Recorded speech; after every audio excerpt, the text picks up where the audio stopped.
नमस्कार दोस्तों, knowledge collection education institute में आपका स्वागत है।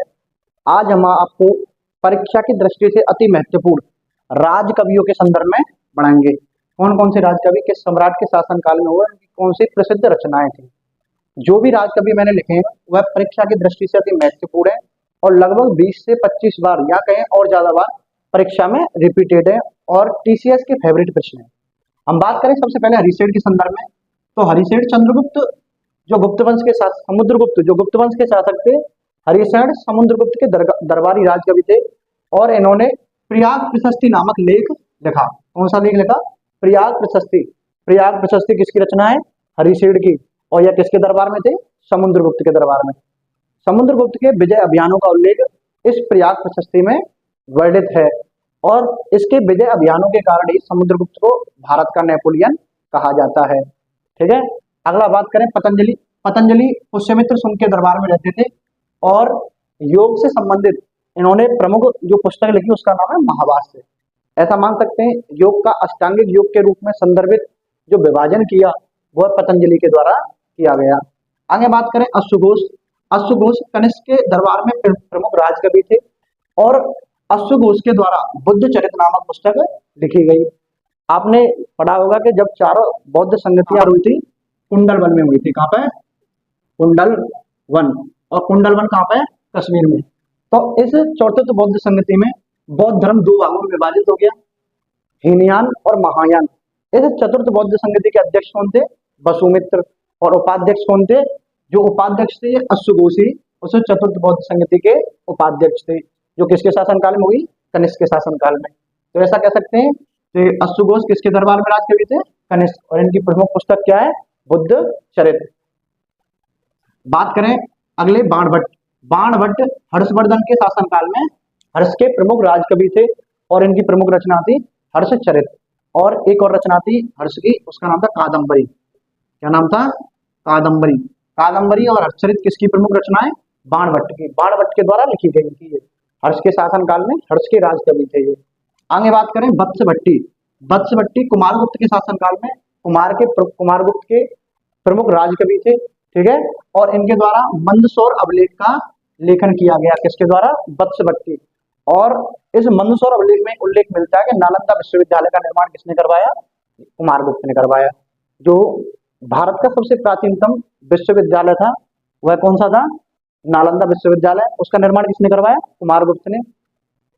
ऐसा कह सकते हैं कि विश्व का सबसे प्राचीनतम विश्वविद्यालय भी तक्षशिला विश्वविद्यालय किसी समय भारत में ही था, लेकिन वर्तमान समय में वह पाकिस्तान में है। बात करें तेनालीराम। तेनालीराम कृष्णदेव राय के दरबार में प्रमुख राजकवि थे। ठीक है। और अपनी हाजिर जवाबी के लिए जाने जाते थे। कृष्णदेव राय दक्षिण भारत में संगम युग के किसके? संगम युग के प्रमुख महान सम्राटों में इन्हें गिना जाता है, कृष्णदेव राय को। जब बाबर ने अपनी बाबरनामा पुस्तक लिखी तो उसमें उस बाबरनामा पुस्तक में उसने कृष्णदेव राय और राणा साना को भारत के महानतम सम्राटों में गिना। अगर बात करें अगली अबुल फजल के संदर्भ में और फैजी। अबुल फजल और फैजी दोनों ही भाई थे और यह अकबर के दरबार में राजकवि थे। कौन थे? अकबर के दरबार में राजकवि कौन थे? अबुल फजल और फैजी। अबुल फजल के द्वारा अकबरनामा नामक पुस्तक की रचना की गई जो 3 खंडों में विभाजित है। बात करें अगले प्रश्न की, फिरदौसी। फिरदौसी महमूद गजनवी का राजकवि था। फिरदौसी किसका राजकवि था? महमूद गजनवी। वही महमूद गजनवी जिसने सोमनाथ मंदिर को लूटा और भारत पर 17 सफल आक्रमण करे। ठीक है। तो फिरदौसी किसके दरबार में राजकवि थे? महमूद गजनवी। और महमूद गजनवी के दरबार में राजकवि थे। तो फिरदौसी की प्रमुख रचना क्या है? शाहनामा। क्या है? शाहनामा। जब महमूद गजनवी ने सोमनाथ मंदिर पर आक्रमण किया तो उस आक्रमण के समय अलबरूनी नाम का एक इतिहासकार महमूद गजनवी के साथ भारत आया और उस अलबरूनी ने ही किताब उल हिंद नाम से एक पुस्तक लिखी जिसमें उसने संपूर्ण भारत की यात्रा का वर्णन किया। बात करें इब्न बतूता। तो इब्न बतूता सबसे पहले बता दो मोरक्को का निवासी था। किसका निवासी था? मोरक्को अफ्रीका महाद्वीप का एक देश है। उस देश का निवासी कौन था? Ibn Battuta.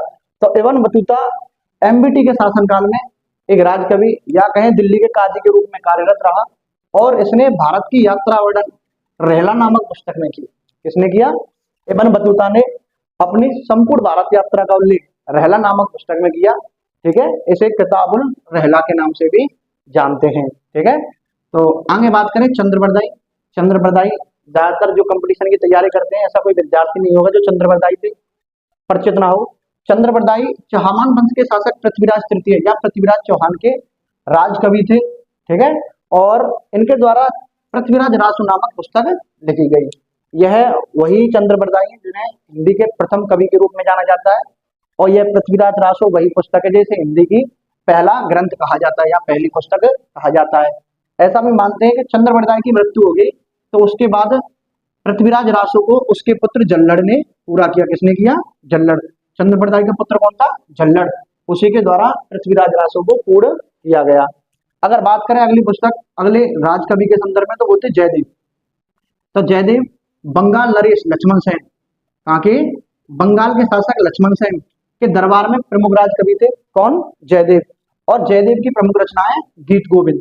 गीत गोविंद अति महत्वपूर्ण है, जो कई बार परीक्षा में पूछी गई है। किसकी रचना है?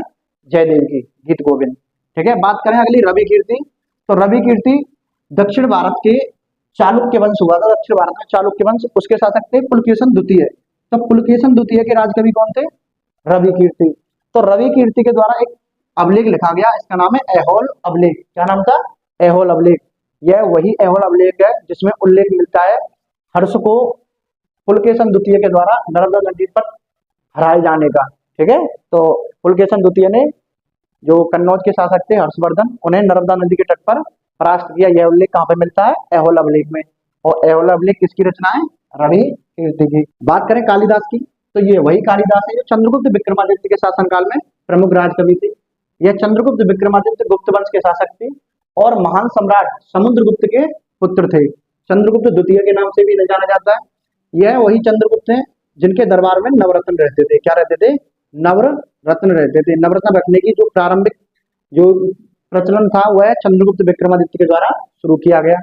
चंद्रगुप्त विक्रमादित्य बारामिहिर, आर्यभट्ट, कालिदास और कई अमर सिंह जैसे महान जो अपने क्षेत्रों में महान थे वो लोग रहते थे। ठीक है, और कालिदास की प्रमुख रचना कौन सी है? अभिज्ञान शाकुंतलम, मेघदूतम, रघुवंशम, यह कालिदास की प्रमुख रचनाएं हैं। अगर बात करें अमीर खुसरो की, तो अमीर खुसरो सल्तनत काल के प्रमुख राजकवियों में से एक थे, जो 8 सुल्तानों, कौन? सल्तनत काल के 8 सुल्तानों के शासनकाल में राजकवि के रूप में रहे, जो कि बलबन से और गयासुद्दीन तुगलक तक इन्होंने राजकवि के रूप में दिल्ली सल्तनत में एक अपनी अहम भूमिका निभाई। तो अमीर खुसरो को तोता ए हिंद के नाम से भी जाना जाता है। किसके नाम से जाना जाता है? तोता ए हिंद। तो यह अमीर खुसरो के द्वारा लिखी गई जो रचना थी वो थी खालिक बारी। खालिक बारी हिंदी और फारसी भाषा का एक अनुवाद ग्रंथ है। ठीक है, और जिसमें डिक्शनरी कह सकते हैं। अमीर खुसरो को भारत का तोता कहा जाता है। ठीक है, जिन्होंने तबले का आविष्कार किया, अमीर खुसरो के द्वारा किया गया तबले का आविष्कार। और भारत में जो गजल, कव्वाली, ये सब प्रथाएं किसके द्वारा शुरू की गई? अमीर खुसरो के द्वारा शुरू की गई। हमारे द्वारा दी गई जानकारी परीक्षा की दृष्टि से अति महत्वपूर्ण है। अगर आपको वीडियो अच्छी लगी तो हमारे चैनल को सब्सक्राइब करें और वीडियो को लाइक करें। जय भारत माता की।